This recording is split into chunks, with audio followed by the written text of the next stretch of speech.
So today I'm going to be showing you guys my hair care routine and then giving you tips on how to grow long, healthy hair. This is why I'm weirdly standing in the shower. I don't know, I thought it was really weird at first, but it was kind of fun.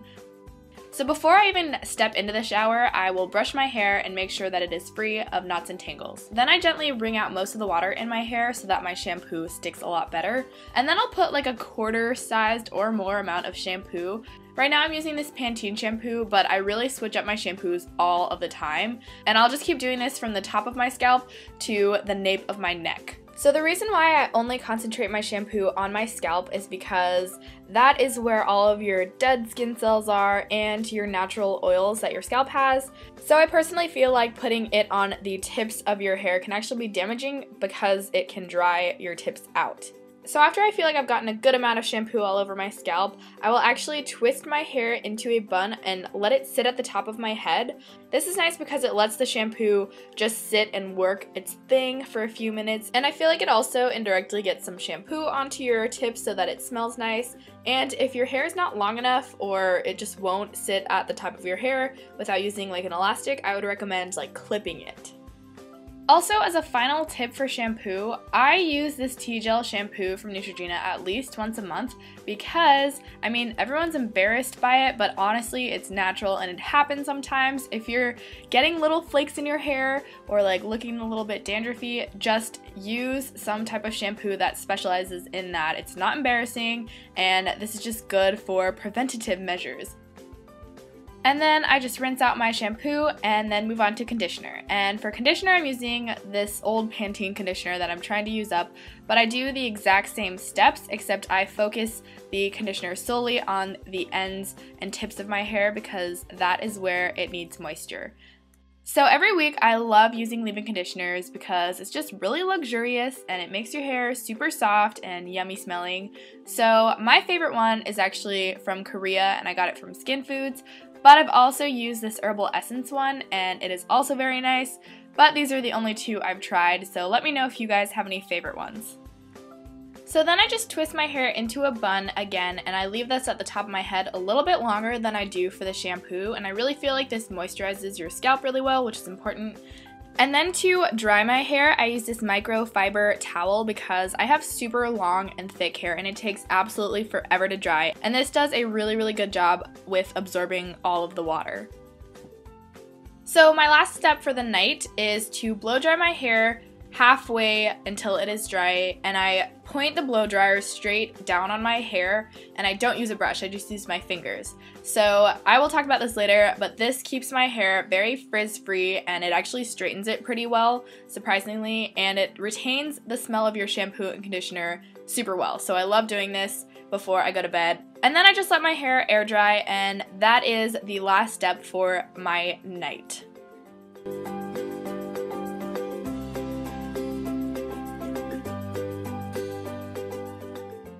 Alright, so now that I've shown you guys basically my entire hair routine, I'm going to go into tips and tricks for growing out long, healthy hair. So I'm going to tell you guys a little bit about my hair. It is this long, so it's pretty long, and it took me like 2 years to grow this out. So before this hair, I had disgustingly super dry hair that was just dead all over the place. So now my hair is much longer than it was even when it was just completely disgusting and dead, and it is also extremely healthy. The only time I've had short hair is when my hairstylist messes up my haircut, so I know the pain of trying to grow your hair out, and I have researched so many times how to grow long, healthy hair, and I don't know about you guys, but I really feel like no one actually knows a really good way of how to grow hair. And from my experience, growing your hair out is really all just about keeping it healthy and not having split ends so that you don't have to cut it. If you cut your hair, it will be shorter.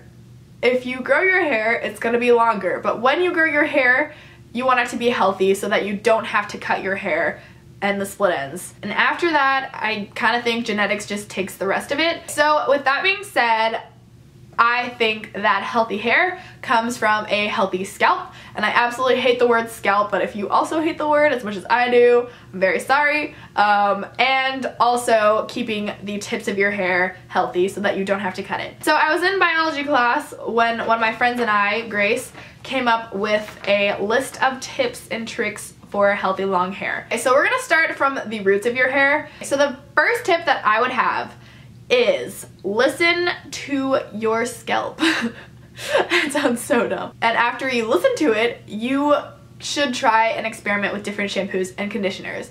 When I was younger, I did not know that you could buy different shampoos and conditioners and that they do different things, because my parents always just bought the exact same conditioners and shampoos. So now that I can buy my own shampoo, I have been using different shampoos, and different shampoos do very different things, and the same goes for conditioners. So if your scalp is feeling very oily or looks very oily, or your hair and the roots of your hair just look oily, then you should try using a stronger shampoo.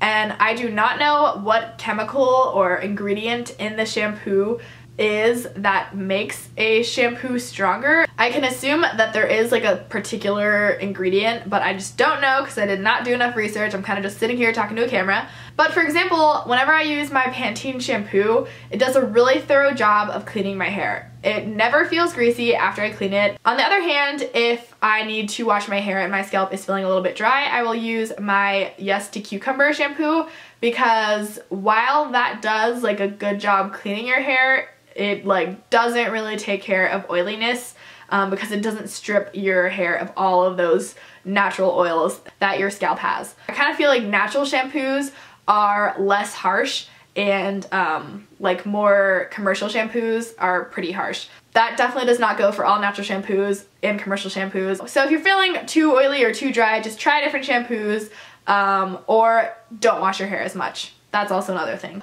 For me personally, I have to shower every day and I have to wash my hair every day, or else I just feel absolutely disgusting. So I never use dry shampoo, but it is really, really helpful for your hair. My sister does not shower every day because she doesn't have to. She's not like a greasy, oily person. So when she goes one day without showering, she will use dry shampoo to give her hair volume if it becomes flat after not showering and washing it, or to take the greasiness and oiliness away from it. So this also goes for conditioners. Like I showed you guys in my hair routine, I only keep the conditioner on the ends of my hair, but if my scalp is feeling dry, I will put some conditioner onto my hands, massage it into my scalp, and leave it there for a few minutes, and that actually really, really helps. So if you're feeling a little bit like flaky even, or dry, that can help a bunch. Conditioner really moisturizes your hair, and it can also moisturize your scalp. So this is random, and I'm not really sure if this actually works, but I thought it was worth mentioning. I usually massage my scalp whenever I'm in the shower, shampooing my hair like you guys saw, and Grace just does it like in class, I guess. I'm not really sure if that's an actual thing that stimulates hair growth, but I can kind of see that working, like stimulating little hair follicles in your head. So if you guys want to try that, like, let me know your thoughts on if that actually works, or if you guys think that's stupid. So now I'm going to move on to the ends and tips of healthy hair advice. The main thing that I would say is to not use as much heat on your hair if you do. I have gotten in the habit of not using heat a lot at all because, like I said, my hair was like completely disgusting and completely dried out, and I think that this is like the biggest thing that made a difference for my hair. But also, I'm very smart about the way that I use heat. So after I take a shower, I will blow dry my hair halfway until it's dry. So by blow drying my hair and then letting it air dry, it gives my hair a completely different look and texture. This is what it looks like after the day after. But if I don't blow dry my hair halfway, it'll be completely frizzy and like maybe even a little bit wavy. And it's just like a big frizzy-ish, puffy, wavy mess. Like, you know what I'm talking about, just like the big hair that you don't really think is cute. It doesn't look that smooth because it's just all frizzy. And also, be sure to use heat protectants to put a barrier between the heat and your hair. I think that's also a huge thing. So I'm going to talk about two things that kind of damage your hair. My friend Grace gave me this tip that I didn't even know about, which is really interesting. So wet hair is a lot more like fragile and elasticy than dry hair. When you put your hair up in a ponytail or a bun after you shower and when your hair is wet, then it can break your hairs, and that may be why you have like the little hair sticking up in your head. So I thought that was super interesting, but it completely makes sense, and that is also why you do not use hairbrushes like this one after you shower, because it can break your hair. What I would recommend using are like wide tooth comb brushes, or I personally just don't really brush my hair until the morning after when my hair is all dry. Another thing that can be damaging to your hair and scalp is using super hot water when you shower. Using super hot water just dries out your skin in general. Hot water also relaxes your scalp, and it can cause your hair to fall out more easily than lukewarm water or even cold water if you want to do that. So the final tip that I have is to use leave-in conditioner. It brings a lot of moisture to the ends of your hair, and it also kind of controls like the frizziness and like the fluffiness. It also smells amazing, so I use that like every single day, and it's really made a huge difference on my hair, and it also looks a lot shinier. So that is basically my entire hair routine and all of my tips and tricks for growing long healthy hair. I hope you guys enjoyed this video. I had a lot of fun making it, and yeah, if you guys like this video, please give it a thumbs up and be sure to subscribe to this channel for more videos from me. And I will talk to you guys very soon. Bye! Was wearing something like this, so she got me like one as similar as possible to what the girl was wearing on Pinterest.